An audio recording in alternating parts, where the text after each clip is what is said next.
Yangi mashina, yangi kiyim, faqat yangi, birodar. Iymon, kim so'raydi iymonni?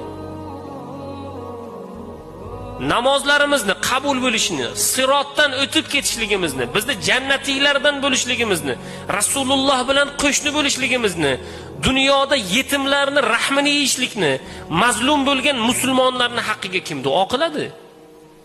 Duolarimiz ham dunyoga bog'liq bo'lib qoldi bugun.